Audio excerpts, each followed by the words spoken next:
the schedule is showing an hour and a half when it's only a 20 to 30-minute interview. Yes, yes, yes, yes. That's perfect. That's perfect. So did So you? have some beverage here and Yes, me too. I've got my smoothie. I've got my Waterloo water, which I'm a huge fan of. So, in fact, it's kind of a blue thing going on today, I guess. well, blue is the color of speech, so it's perfect. Yes, Yeah. exactly. And I happen to have orange, in honor of you, who has an orange theme going on today. So we're blue and orange. We fit perfectly. There you go. I have the sacral going on and the blue for speech. I mean, how does it get better than this? I don't know, but I can't wait to find out. Exactly. Exactly. Wonderful. Well, I just want to thank you so much for having me on your podcast. And oh my gosh, thank you. I was so honored when you said, hey, I would love to be on your, I said, really, Meredith? yeah, Honestly, this is so cool. Yeah, thank you. Thank you. No, I love it. And I just, it's such an amazing community of at least the people that, that I tend to bump into based on, I guess, our world, right? And the people who, like you, who feel inspired to launch a podcast, it tends to be just the most amazing community. You can't go wrong, right? Yeah. I mean, now, do you have your own podcast? a couple of years ago, I started one that was just me. And I actually started getting a following, but with Skylar and everything else, it was too much. And I needed to, quite honestly, I needed to be focusing on things that could help me support her financially. And so I had to make the tough decision to stop that for a while. But I'm feeling like, okay, now, because I wasn't even sure at that point, if I wanted to, if I was capable of being a speaker, a podcaster, a coach. I mean, I was just, that wasn't something that had been part of my plan. Wow. So it was, I really feel like I have accidentally stumbled into this, but not so accidentally, because of course, clearly one of my big themes is we're all destined for more than we can possibly imagine. Oh. And sometimes just because we can't see that doesn't mean that life doesn't open those doors for us, I totally agree. Hey, I wanted to ask you, I see you have GRIT, G-R-I-T. Does that stand for something?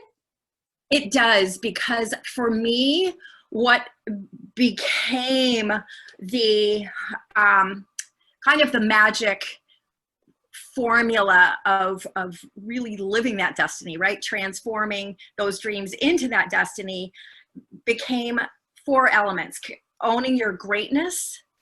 And because so many people that I work with now too, they feel like they're being arrogant to ask them what they're passionate about. Sometimes they don't even know, and what their skills are.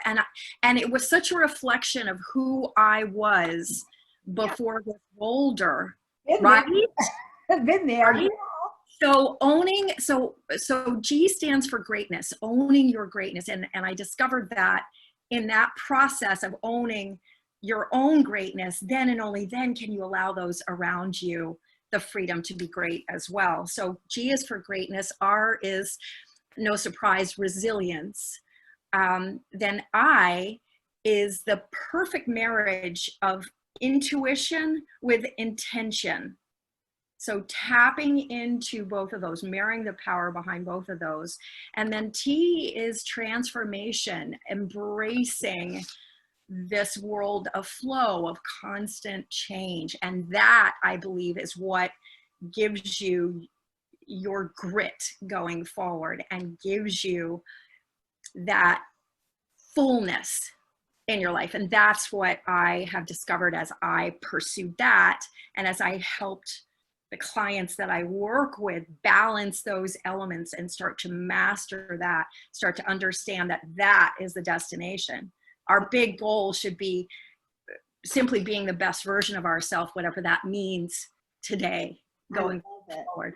I love it. That is so, we definitely need to talk more and get to know each other a little bit more if you're game, because oh yeah, for that's sure. exactly what this is all about. Yes. This awesome life. You Yes. know, for people in transition who maybe don't know what they don't know, or they're too afraid to move forward, or they simply don't know where to turn. And you certainly have lived that life. So, but basically what I want this podcast to be, it was like, I've been talking about doing a podcast for like 3 years, and I said, this is stupid. Stop saying you're going to do it and just do it. Right. And so many people are like, oh, it's so hard. And I'm saying, why does that have to be hard? You record it and you put it out there. Come on. What's so hard? Right. Exactly. Exactly. And just do it. And so the intent for my podcast when I started, and of course, as we start, we grow and it's ever changing. But at this moment in time, it was to meet wonderful people, because I didn't have a tribe. I didn't have like-minded people around me. Right. Wonderful people, mind you, but it's like, okay, Karen is off on the woo-woo again. And I'm saying, okay, don't poo-poo the woo-woo. Right. Don't do it. Right.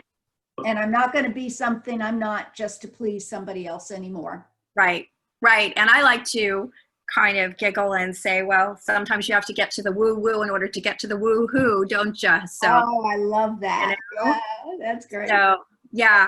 And learn Yes. from my guests, share what I've learned. Yes. But number one, absolute number one, I have it as the last, but it is number one, and that's fun. Fun is number one. Exactly. It's got to be fun. And if people don't understand that, then that's their problem. It really is. Well, it's interesting. I tell you, that was, for me, I guess that has probably been one of the biggest,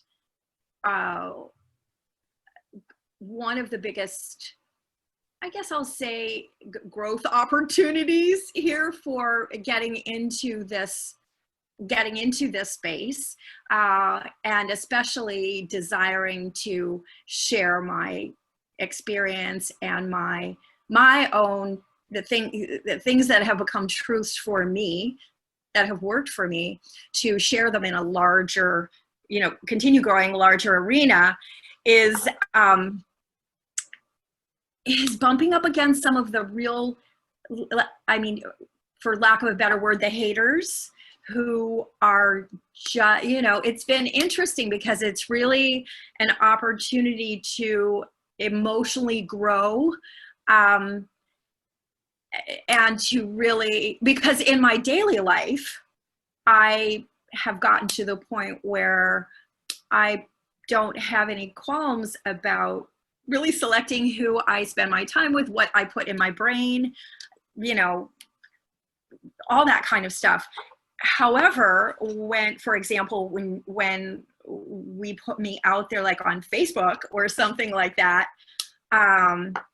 it's amazing just some of the, I mean, there's no other word for it. I mean, they don't even listen to the sound. They just decide they don't like the way you're moving your lips or your eyes, or and that kind, and then they'll actually put a comment on your page that is really just not nice, just mean, actually. And the funny thing is, I got such a kick out of one gentleman because he left a comment that had nothing to do about, I mean, if it had anything to do about the content, I would have been happy to engage but it was nothing, so we deleted it. Then he came back on my page and said, this individual has deleted my comment and this kind of thing. And it was so interesting because it just reinforced that certainty aspect, that sometimes our desire for certainty and or significance gets warped, right? And so for some people, anger is their certainty of power, right? Anger and identifying things that don't please them, because clearly for this particular gentleman, it was a choice for him to click on that ad to begin with, not even with volume, right? So wasn't going to listen to it, just clicked on the ad for the specific desire of leaving a derogatory comment, and then chose to come back to see if I had replied, or that he didn't get a notification of a reply. And it's interesting how sometimes we do that to ourselves, right? And those are the people that I think sometimes when we're empathetic, and I know it's fascinating for me because it's a growth opportunity, because I had the background of being in an abusive relationship.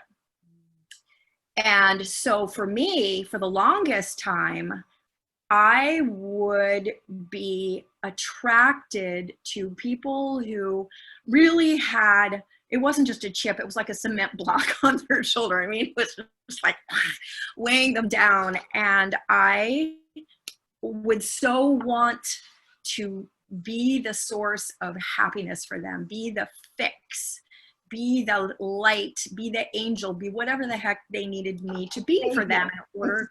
The savior. Right, exactly. And to help them get unangry at the world, and to be able to see the joy and the beauty in the world that I saw.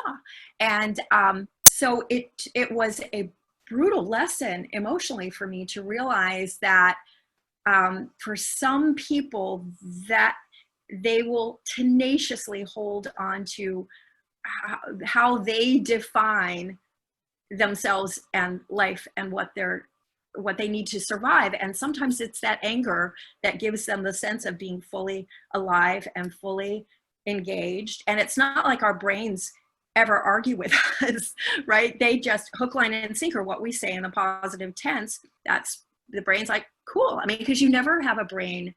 No, we're in the political time, so I'll mention, like, you never have a thought. Let's say that you were saying, well, I'm going to vote for Joe Biden, and your brain goes, no, you need to vote for Trump. I mean, it just doesn't happen, right? You just don't have those two conflicting, you're that way. Although I do believe, and you may feel the same way, that in a way, that's where dis-ease comes from, is because there is the core soul that knows, again, that we're destined for more, in not a lack, scarcity sort of way, but in a bigger, beautiful way. And that's where a lot of the contrast, and ultimately sometimes the chaos comes in, to say, okay, enough of the status quo, boom, here you go, right? Yeah, exactly. I agree totally. The one thing I learned when I first started out on this journey that I'm really kind of surprised I'm on, and am in. Yeah. Yes. Because it wasn't part of my makeup in any way, shape, or form. And yet it was always a part of me. And yet I did not give a word to it. Personal development. Personal development was like, what, bottom line, do whatever it is that makes you happy. What is your do? Right. If you're happy, change.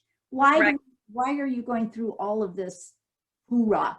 Anyway, long story longer. When I was in my life coaching certification, part of it was the personal development. And one of my instructors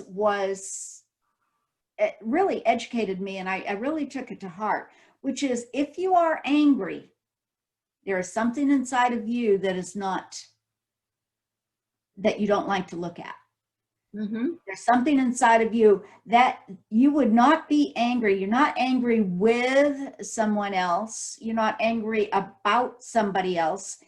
there's something inside of you that you're angry at. So we need to look at that and acknowledge it and do whatever we need to do to release that, or else the dis-ease does show up in your body. The Right. body spirit issue. Yeah. It does show up. So, Absolutely. well, would you like to get to it? Yeah, let's do it. All right. Well, thank you so much, Meredith. This is great. Oh, let me read somewhat of the intro for you. Yeah, absolutely. Absolutely. I'll be quiet and let you get started and no, I'll read it first and then we'll actually get started and make sure I have perfect. Because I'm just kind of grabbing things here. Perfect. So, say welcome to Awesome Life Podcast. So glad you're here. I am thrilled. I'm so excited to have the awesome Meridith Alexander here with us. She is an inspirational speaker, mindset expert, a best-selling author, and a peak performance coach. And of course, an awesome podcast guest, or she wouldn't be on Awesome Life. And Meredith has been featured in all of the major networks and media outlets around the U.S. It's so exciting. She has overcome some impossible, quote, unquote, circumstances. And so welcome, Meredith. Thank you so much for joining us today. Thank you so much for having me here, and hello to all of you who are listening. Oh, I am so excited. When I connected with you and you so graciously offered to join my podcast, I was just over the moon excited. So, but you have such an inspirational story, and please, how did you get into being, you're a life coach, you're a peak performance coach. How did you get into all of this? Well, I say that I call myself the accidental reinvention of this, and I think it ties into what maybe a lot of you who are listening, and certainly people who now I've ended up working with. Sometimes we don't know that we know that we're destined for more, but we don't know what that looks like, and we don't know how big and beautiful that more really is that's calling for us. And for me, it became a scenario where some of the biggest gifts arrived looking like one of the worst possible challenges that you can imagine. For me, it was a Friday afternoon. I mean, imagine sitting there, a busy work day, and all of a sudden the phone rings. And I was literally headed out the front door to walk my dogs. I was working from home. And at first I wasn't going to answer it. My phone was way back in the kitchen, but something, and this is kind of the profound majesty of life that I have come to respect so much. Something told me to go and look at that. And I looked at it, and it was an international number, which made even more no sense. And I hit that answer button and put it to my ear. And from the inhale of the person on the other side, I knew that my life was about to change forever. And this young woman's voice said, I don't know how to tell you this, but there's been a terrible accident. Skylar, my youngest daughter, had been crushed by a boulder, and there were 4 doctors in Colombia, South America, working feverishly to try to keep her alive so that I could be flown down there to at least say one final goodbye. And I don't need to tell you, nothing prepared me for that. Nothing. I can't even imagine. I have 2 children of my own. I can't even imagine how old was Skylar? Sky was 22 years old, and she had just graduated from Yale almost a year before. And so she had been awarded a Yale postgraduate fellowship to go to South America to help build schools and work on their farms and work with the native population. And so she had come home for Christmas after the first leg where she built the school. And on her way back, she met up with the young woman who was going to be her future boss in Colombia for a couple of weeks of getting to know each other and a little adventure vacation. And Sky was a daredevil. I mean, she did, she rappelled down waterfalls, and she was the one that, you know, I would get a random picture from somewhere around the world of a bridge in Croatia. And I would be, why did she send me a picture of a bridge in Croatia? And then I'd see tiny little dot in between the bridge and the water with a huge smile. That was my daughter, right? And so she was already traveling around the world, and really, really impacting lives. And however, let me just say to your listeners, it sounds like we're on the road to a tragedy here. And our story is anything but a tragedy. Our story is really about questioning the beliefs that hold us back, and discovering that even in the midst of incredible adversity, ordinary people just like us can tap into a level of greatness that can even bend what we consider to be reality. So here's Skylar. Skylar had been on a whitewater rafting trip, and the group had finished with the dangerous part. They pulled into a grotto to go swimming, and there was this little cliff that they could jump off with. Well, of course, Sky was not going to sit in a raft. That's not the way she was wired. And so she and the group start scaling up this cliff and jumping off. And so one of the passes, as they were heading back up the cliff, someone above her, somehow when they took a step, the boulder broke away from the side of the mountain, cracked open her skull, which knocked her off of the cliff onto the boulders below. So it crushed her lungs and filled them with blood. It fractured her spine, fractured both scapulas, snapped her right thigh, and pulverized her left ankle. So 4 of those injuries that she had, typically people do not make it off the scene, much less they had to pull her, get her back into the raft, get her to the beach, get her up the side of an incredible mountain to a little dirt road where their van was, and then transport her the hour that it would take to get her to a hospital in Colombia that actually had an ICU. And so these are circumstances that unfortunately, it looked like it would take a miracle for her to survive them. And yet, here's the again, the beauty of the thing that I, in hindsight, began to realize. It was like, as this unfolded for me, it was not unlike stepping out in front of your house on a beautiful dew-dropped morning, and you walk out, you take 2 steps, and all of a sudden this beautiful spider web reveals itself. Completely invisible 1 step backward, completely invisible 1 step forward, but there it was. And these various strands of this incredible spider web began to reveal themselves. And so part of the beauty here for me was that this wasn't a car accident in Tampa where we live, because had it been, probably my first instinct once I got myself together would have been to rush in the car, go down there. I would have been hysterical. I would have been victim number 2 of this boulder. However, as life had orchestrated this, I had to wait. I waited for my other daughter to come from Orlando, so I had time to put things together in my mind.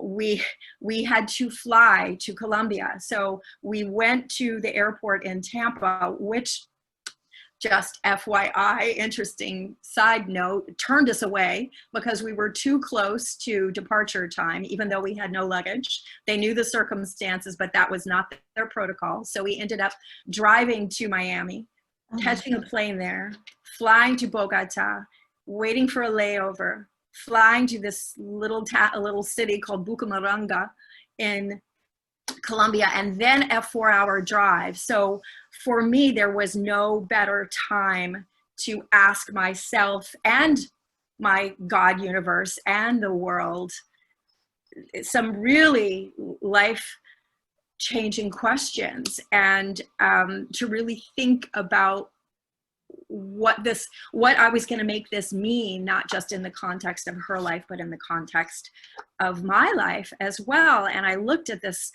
amazing 22-year-old woman who had impacted so many already, and who had already been to 5 out of 7 continents, already been teaching English, already been transforming lives and doing these amazing things. Could I, especially as her mom, who had had 22 amazing years with her, could I reduce all of that to the single story going forward that I was the mother of a child who'd been killed by a boulder? It became totally unacceptable to me. And so then I started asking myself and God universe, why am I here? Why me? Not in a poor, pathetic way, but what are the strengths? What do I have so that I should be the mother of this child right now? What are the lessons that you needed to learn right now so that you could continue going forward, to find that resilience, to find that grit? Absolutely. Yep. And so for me, it was, how can I get my power back? Yeah. And that, what all of I discovered, had nothing to do with all the outer game things that I'd been taught. It was the inner game. And so that's where I started tapping into, I'd studied everything from the ancient philosophers, Plato, Socrates, Hobbes. I loved them. I'd studied Aikido, energy, all kinds of things. But what really, the combination was really that the energy and the law of Esther Hicks and Abraham Hicks, law of, which I like to call attracting the right action, the law of attracting the right action, and began by gently saying, what is one thought that I can find, that my mind can believe, that can feel realistic, that can begin to give me some power. And that thought became, as I was sitting on that airplane, has anyone throughout time ever achieved anything that other people said was impossible? Well, clearly the answer was yes, because I was flying in one of them, right? Yeah, right, exactly. Flying in the air. It was a dream. It was a dream, but nobody ever knew about it or how to do it. Right. And so, I'm sure that you've had these kind of experiences in your life where we have been going through our lives not even realizing that certain things we've been putting off limits for ourselves. We've created this little treasure chest with a big padlock on it of dreams that, as we've grown up, somehow they've earned the little tag impossible on them. And so this was beginning to say, unlock that trunk, unlock that treasure chest. It's time.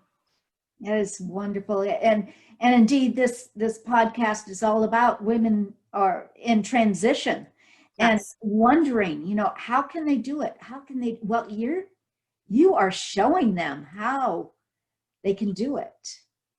And the beautiful thing that I learned and that I want to share with your listeners is that when this happened, I was not in this powerful place. My self-esteem was so low. And, I'd been a single mom for what felt like forever. I'd been in an abusive relationship. I'd almost had my business fall apart only a couple years earlier. And I just thought, what is wrong with me? I saw so many things in myself that felt like failure, or felt that like shame, and like, there were just so many shortcomings that I saw in myself. My life seemed to be a collection of almosts, right? Almost. Yeah. She was kind of the even though, you know, I felt like I was always going, always trying to do something, always aiming higher. I just felt like I had never really achieved that full potential. And yet, another really beautiful gift from this crazy boulder was, as I was, so miracles began to happen immediately. Once I was able to get myself up the emotional scale, I like to call it, and get to the place where I found the thought to get from despair to a little bit of hope, from hope to a little bit of belief, from belief to this amazing sense of knowing that some people might call faith, but just that expectation that my daughter would be fine, whatever that new fine meant. If other people throughout time had experienced a miracle, why not us? Because weren't we destined for more? Didn't we have big dreams? If anyone could be destined for more, why not us? And once I got to that place, it started to look and feel as if life had to conform to our vision. And so that first weekend, we arrived there, and it looked, I mean, the first thing they showed us was the x-ray of Skylar's skull, and it looked like something, a skull that I would have seen in the Museum of Science and History. I mean, it was smashed, and it was just, it was so unfathomable to believe that this was the daughter that I had spoken with the night before, right? The night before, vibrant. I've been, you know, back and forth on Facebook Live or whatever with her. And yet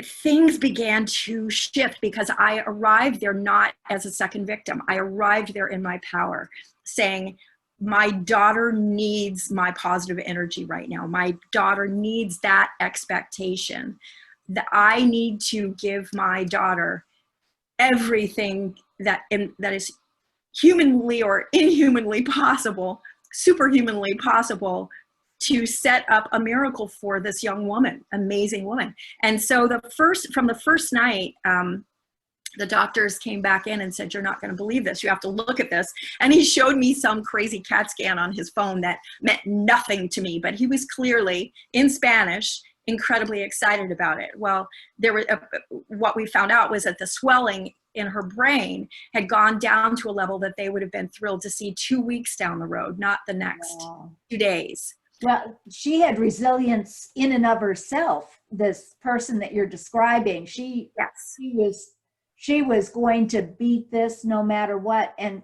with your additional energy, it happened just like that.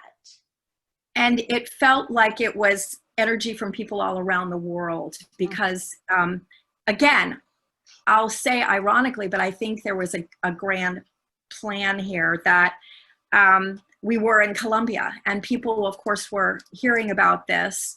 And so I initially thought that I would let people know on her Facebook page, because I thought that's where people could find out, and quickly discovered that was not a good idea. We were flooded with friend requests of people who I had no idea who these people were. And so we decided to launch this page that had the same name as the blog, the travel blog she'd had, which is Sky is the Limit. But on there, I was emphatic that the energy had to be right, that there were no photos of her in the hospital, like you kind of see these kind of things. Absolutely, these photos were her in her peak power. Those were, and the posts, I was afraid I was going to get pushback from these, but I felt like this is for my daughter. If people feel that I'm delusional or whatever, that's fine. But I went on there with totally empowered, saying, you know, look, if you want to support us, if you want to champion for us, then you go out and you be the best version of yourself. Find the Skylar within you and go, you know. And so all of a sudden we had thousands of people following us. And I feel like that energy, I began to call them the global family, all of that energy focused on Skylar as this powerful soul that would be resilient, that would overcome this. And so on that Monday, we had her flown to Miami. And as I was sitting there, I looked back in my life with those questions and went, oh my goodness, that having been in an abusive relationship, having had, you know, during that time, so many panic attacks, I couldn't drive on a highway. All of these things had started me on a quest, on a journey that had led me to even more of things like Esther Hicks, the law of attraction, had led me to play more with energy, had led me to weigh it more heavily, had built a grit within me and a focus within me that allowed me to be who I was right now, that allowed me to be able to do this for my daughter.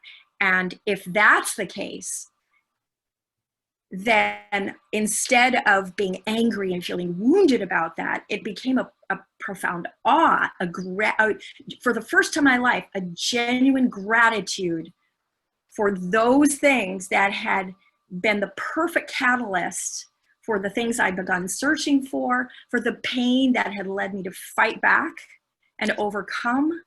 And so if those horrible things had actually been magnificent gifts from God universe to help me toward what I'd always been asking for, and that was to help people in a bigger level, then what might this boulder be doing? Surely Skylar was going to survive this and thrive, because I knew she was destined for more.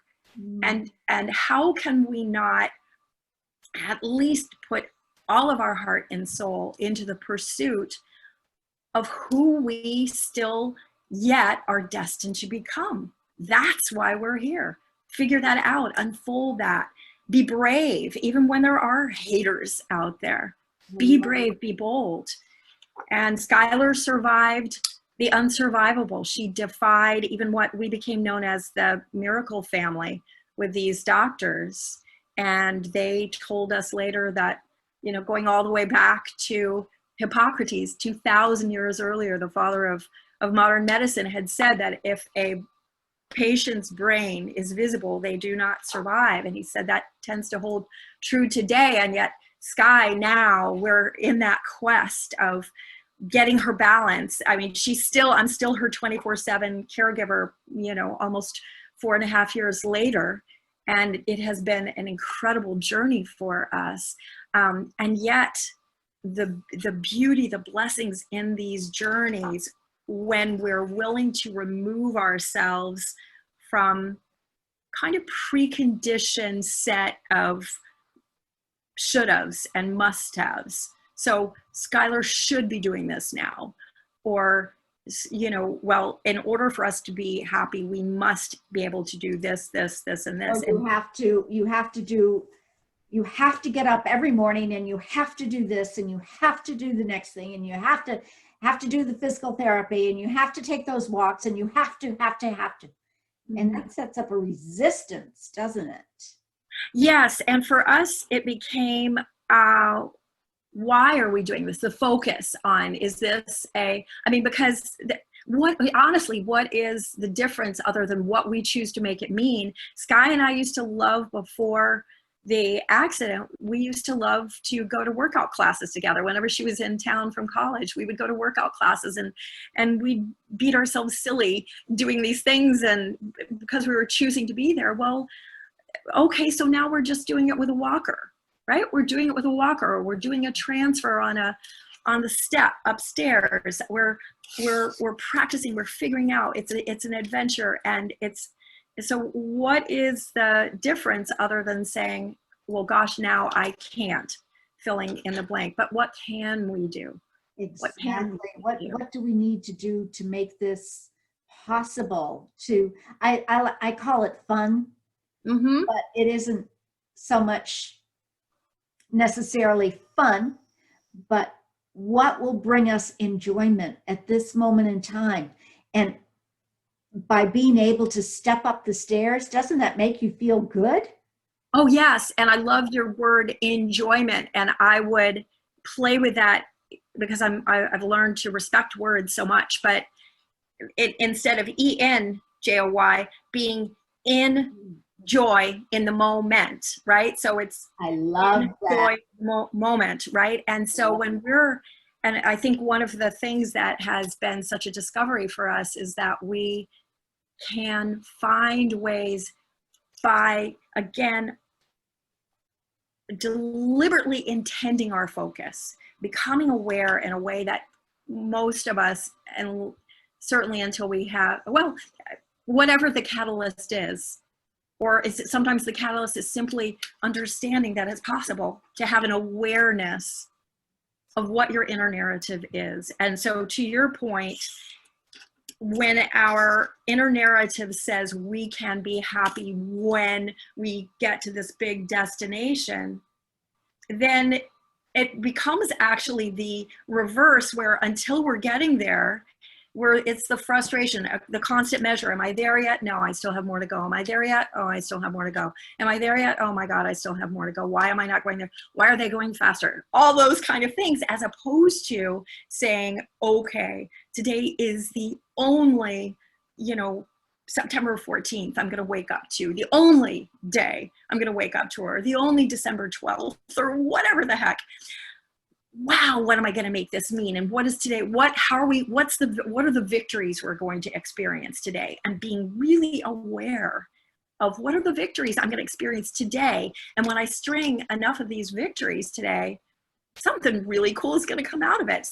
It may be something I have anticipated for a long time, or it may be this big surprise that I had no idea that life was lining up for me. But if I can show up today in joy, in the moment, celebrate these victories, then it won't be a lifetime of, I remember September 11th, I remember COVID, I remember, the war in Iraq, or whatever. Those will not be our big moments. It will be a lifetime of powerful moments. And I think, isn't that what we're all destined for? I love that. One of my mantras is when you say, how can it get better than this? A lot of people will say that when they're really excited, but how can it get better than this? And the usual answer is, I can't. You've shut everything down. Right. So I say, no matter what the situation, if it's a serious situation as you were in, that is the question to ask. How can it get better than this? And the answer is, I don't know, but I can't wait to find out. Right. Because it can always, always, always, always get better. And taking that step forward, you and Skylar are just amazing, showing true grit. And you were telling me earlier, oh, by the way, this is our podcast, but if you want to listen to our full conversation, we were talking a little earlier on, and you can see that on YouTube, but you were telling us a grit. Now, when I saw that, I thought, true grit. Well, that's a lot of work to me. I like a little more fun. Thank you so much. But then you told me what grit actually is. So it's interesting because as things progressed, almost in spite of what I had envisioned for myself, people started to ask me to speak on stages, and then ultimately to train people, which now has become my passion, is really helping people uncover how they're destined for more. What does that look like for you, right? And so in order to do that, I really looked at the things that were powerful for me so that I could really put them into almost like a formula that could be personalized for each of us. And part of it was so many people would come to me and not have an idea of even what that big goal might look like for them, what their mission could be, right? We're just not encouraged to think about it. Maybe when we're little, someone asks us what we want to be, but they're really typically wanting us to put ourselves in a category of ballet dancer or, lawyer or Indian chief or what, you know, whatever. Not, well, I want to revolutionize the way people think about, you know, health and wellness or something like that. That's just not what we're being groomed for. So it came together in the elements that if I strive, or when I strive for these on a daily basis, and when my clients began striving for these and becoming aware of these on a daily basis, we blossomed. We didn't just grow, we blossomed and blossomed. And so the G in grit, to me, stands for getting to a place where you can own your greatness. An ordinary person, you tap and you embrace the fact that you are you. There's a saying, you know, be you. There's, you know, everyone else is taken, right? And no one else can do a better version of you than you.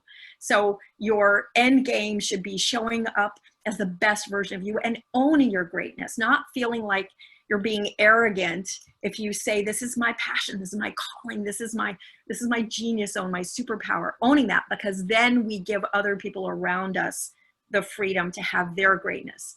And like Karen, when we take your greatness and my greatness and the individual greatness of the people who are listening, we put them all together, then we have the power to really do amazing things in this world.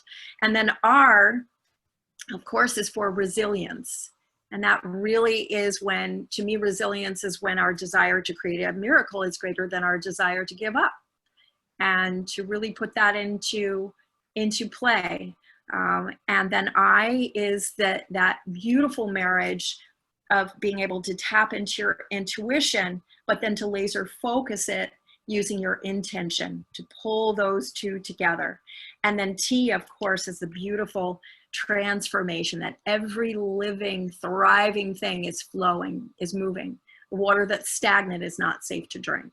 It's moving, and embracing the unpredictability, embracing unfamiliarity, embracing change, and expecting that it's that transformation that puts us on the cusp of anything and more than our heart could even imagine. So that to me is grit. And that when we live with that, when we discover that, our lives become rich beyond measure. Oh, truly, truly. And having a community to support you through all of that, because this is something that an individual,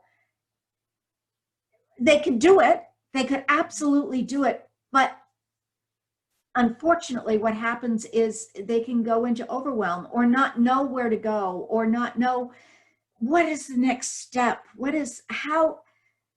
And I go back to the how. The how is actually not the main question. It is the inner game. It is the why, and the how shows up, as I'm sure you Mm-hmm. I so agree with you. And I believe that often, to your point of community, the question you should be asking is who has already faced something like this and gone before? Who can I model? Who can I ask for help? Who can be part of my, I like to call it tramily, which is tribe family, tramily. Oh, I love that. I'm going to take that if that's all right. Hey, it's all yours. And who can I align myself with? Who supercharges me when I'm around them? Yeah. And so yeah, I totally, community is so important. And I find that one place that people trip themselves up, and where I've tripped myself up in the past sometimes, is so we have these big goals, right? These big whys, and then we want to do it all. We want to change everything. And even if we start out real tenaciously and enthusiastic at the beginning, if we're trying to make two big steps, it's like trying to take a baby and say, you know what, let's skip the crawling, let's skip the walking, let's put you right on the bicycle, you know? And it's just too much. So Great analogy. yes, exactly. I love Exactly. So I feel like it's an interesting balance of being willing to dream really big and then dialing it back, reverse engineering back. And this is what I do with my clients, and start with a tiny first step. Exactly. What tiny first step can you master and feel good about and celebrate today? And then we wake up and there's tomorrow. So instead of one big celebration, like we were talking about before, you have 1,000 victories along the way. Would you rather have 1,000 victories or one celebration that lasts about 15 minutes, usually when we achieve something that we've been going for? Then an hour later, we're like, oh, okay, what do I do now? What's next? Yeah. Yeah. I think that is so right on. It's looking at the big picture. Where do we want to go? And then coming back, it's absolutely necessary to take the baby steps, Yeah. to set the foundation, to create a firm foundation, because if you don't have that firm base, that baby's going to fall off the bike. There's no way, So And we are that firm base, our inner narrative, and that is probably the place where I love seeing the transformation in the people that I work with. Almost the most is to see people take their power back, because we have been conditioned to allow our language and our thoughts to rule us. It almost becomes non-negotiable. We feel obligated to tolerate a certain line of thoughts, much in the same way that an analogy that I use is, if you're cooking a pot of soup on the stove and there's a bottle of poison next to it, feeling obligated to pour that in just because it's there. yeah, Right? And yeah. to learn that we have the power, but not unlike going to the gym. It can feel challenging at first. It can be tempting to be harsh on ourselves and say, oh, why am I thinking this? But it takes initially a bit of discipline, as it does with anything that's unfamiliar. And especially if we've had decades of conditioning to believe that certain thoughts are realistic and that certain thoughts are what they are, or that's just the way I'm wired, or it is what it is. It is what it is. And it's like, all right, no, it isn't what it is. I'm sorry. But it all comes down, and I love the fact that you mentioned awareness and our speaking, the way we speak to each other, and being aware of what we are doing, aware of our body, aware of our thoughts, aware of our speech. And awareness is the first part of being awesome.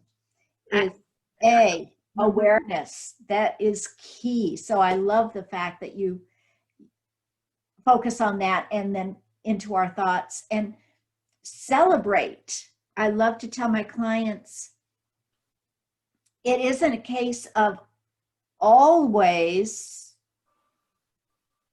or never doing something, noticing your speech, but celebrate that you caught it a little bit faster. Yep. You caught it a little bit faster. So you are improving. And as long as you are improving, as long as you are moving forward to an awesome feeling, then, hey, you're doing great. And we'll continue, and having the right person to support you who has been there, like Meridith Alexander has, is absolutely key. In my world, I meet with a lot of business coaches and marketing people and sales people, as you do too. And oftentimes their first question is, well, who's your competition? And I'm saying, no, I don't have competition. I have collaboration and I have people I can learn from, but I don't have competition, because there is enough out there for everybody, because we are all, as you said, there's no other you out there. I can't compete with you, and I wouldn't want to. And you can't compete with me, and I know you wouldn't want to, because we are different and yet we're the same. Exactly. And how many times have you maybe been in a scenario where you're listening to someone speak and they're talking about, or even reading a book, and something jumps off that page and really resonates with you, and you go, wow, that's amazing. Does that completely stop you from wanting to read any other books? Now I've read it all. I got it here. I don't want to read any more books. I don't want to hear any more speakers. This person, that's it. For most of us, absolutely not. Most of us, we get one little gem here, and then we go through more of our days, we grow, we have new questions, and then all of a sudden we'll read something else, and one little thing will jump out of there. And it's this beautiful, scavenger hunt, treasure hunt. I love that. Through our lives. And I couldn't agree with you more that so much of it is that perspective. And I think really important is that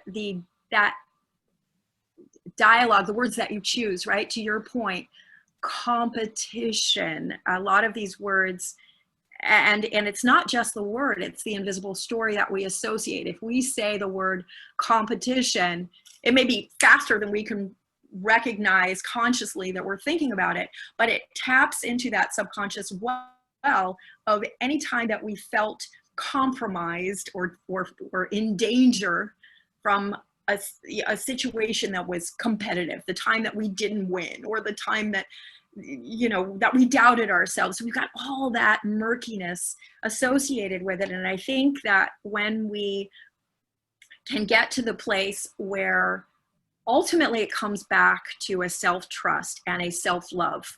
Mm-hmm. And that was probably the biggest lesson for me. And that when I see my clients take the biggest leap, it's when we really discover that a lot of us are going through our life aching for a validation that sometimes maybe we were aching for as a child. We wanted to hear it either from our mom or dad, and whatever reason we didn't get it, or for whatever reason we feel like saying it to ourselves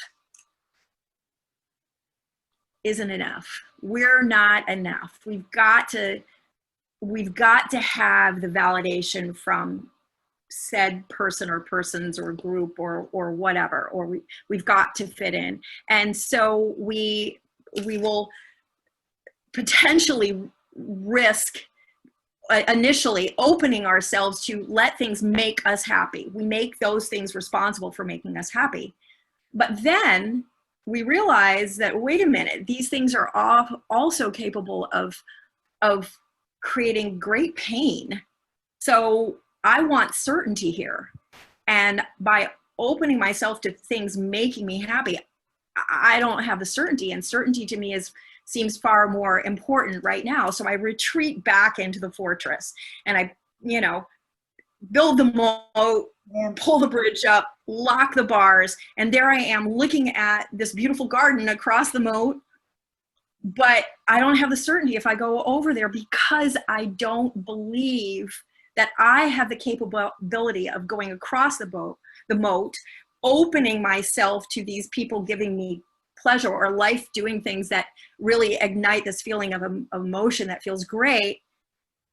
Or if they somehow give me pain, I don't yet have the belief that I myself am enough to bring me back to a state of feeling great. I'm dependent on things out there. And when we can get to the place where we can begin to appreciate the boulders in our lives, to forgive those things that were unforgivable, to feel grateful for things that we would never want to live through again, then we start to have a strength where we understand the partnership between the moments that take our breath away because they're so beautiful, and the moments that knock the wind out of us. And it's that partnership that gives us the biggest potential in our life. And over that we rule. And when we have that freedom, then we're no longer afraid. And that, that has been big for me. If we can face our fears and recognize them for what they are. Oh my, Meredith, I just noticed the time. I could talk with you forever and ever. This is so we just have to get back together again. Absolutely. I would love that. But I want our listeners to know how they can get in touch with you. And did I understand that you had something to offer our listeners today?